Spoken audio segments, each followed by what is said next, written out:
Okay, this video will be a little bit different than most of our other videos in that it will give some practical information on repairs, but generally, as the title says, this is all about why the Teutonia, in particular the Spirit S3, is not a good second-hand model stroller. We thought we would like to warn people. There's a lot of people who like this stroller, it seems, and then when they come to us to repair it, it's very difficult to repair. The parts are poorly designed, they're made of poor quality materials, and out of all the repairs we do, this stroller comes back the most, because even if I repair it and put a different part on, it's still made in the same way with the same materials. So I'm going to go over this stroller and show you some of the obvious weak points, and then I can give some advice on how to fix it. But again, in general, this video is meant as a warning not to buy this stroller secondhand. It does not last well enough to be used secondhand. So starting with the front wheel mechanism, Teutonia Spirit S3 has one of the poorest front wheel mechanisms. A lot of strollers have trouble with the front wheel swivel mechanism. TFK, for example, and just lots of strollers. On this one, there's a lot of plastic, both inside and outside. The only thing holding the wheel in place is two small pins, which is actually the same system as for the locking mechanisms of many wheels when you're dealing with like a four-wheel stroller, like Emelunga or Simo. So it's like a paper clip holding this thing in place. On top of that, you can see that the whole fork for the front wheel is made of plastic. It'll wiggle back and forth. Nothing you can do about it. There's no metal reinforcing this. To make matters worse, they've designed this with shocks, which is just ridiculous, because all it really does is make the front wheel move even more than it already does, so that when you're trying to push the stroller up a curb, down a curb, the front wheel will bend at an odd angle and won't want to roll forward.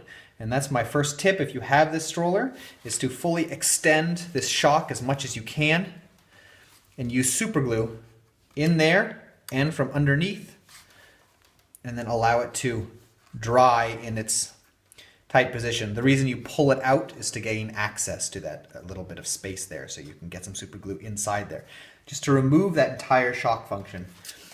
Secondly, sometimes when you have like a wiggly sort of front wheel, under here there's a little bolt, and you can unscrew that, which will allow you to pull out this.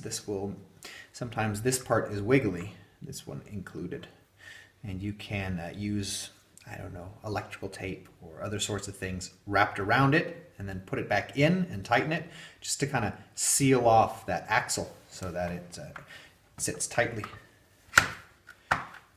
That will also help if you're having trouble locking the front wheel mechanism, because the locking pin is activated as such. Just a simple little plastic pin. See, this one could definitely work like that. I haven't worked on this stroller yet. It's a plastic pin that fits into this hole here. Most other strollers use a metal pin. Plastic is really ridiculous in this case. But if you're able to stop the wiggle room here, then the pin will find the proper hole and sit tightly. Moving to the back wheels,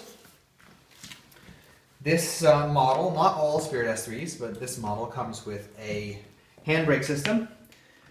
One of the key problems with the handbrake system is that when you pull it tight, there's a band, and that tightens around a wheel, but it doesn't have metal here. Most other strollers do. It has plastic. So that means that this is going to wear down much faster. With this wearing down and that wearing down, the handbrakes are very soon rendered useless, in addition to the long brake line system, which, as with all other strollers, can cease to function properly. The foot brake system is actually okay for the most part. A little bit of oiling will keep it in order. One problem that can occur, though, is if these shocks break, then you can have problems with the foot brake, because there is a very thin pull that goes out from this side and into the wheel. This is very thin. So when one of these breaks, then the thin pull is no longer aligned properly and it won't slot into the wheel. And these are the next incredibly weak part of the Teutonia design, which is these two shock systems.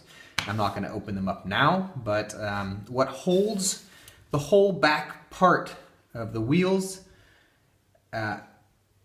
in place, in a way, all of the shock mechanism relies on a small plastic, again, square piece that comes out here and breaks all the time. Because there's just too much pressure from a child and a whole stroller on these mechanisms for it to last. And it's plastic. So when that breaks, you can switch that out by opening up the mechanism. You'll know it's broken if you see that one of these shock systems is bent downwards, which means it's no longer being held in place. Going over the rest, the stroller has an internal line system, which is I don't like on any strollers, although in this case it's a little bit thicker, so it's less likely to break. Unfortunately though, it slots into plastic as well, so when this breaks, then you'll no longer be able to lock it in place. Those are the main problems. There's plastic everywhere. Foot. I've had broken feet, footrest, and other parts. But in general, it's the front wheel mechanism, the brakes, and the shock absorption that really play a role in why the stroller should not be bought secondhand. So, this is a warning to you, and if you have the stroller, then maybe some of the repair help may have helped. And if you have any questions, then please feel free to contact us. Thanks.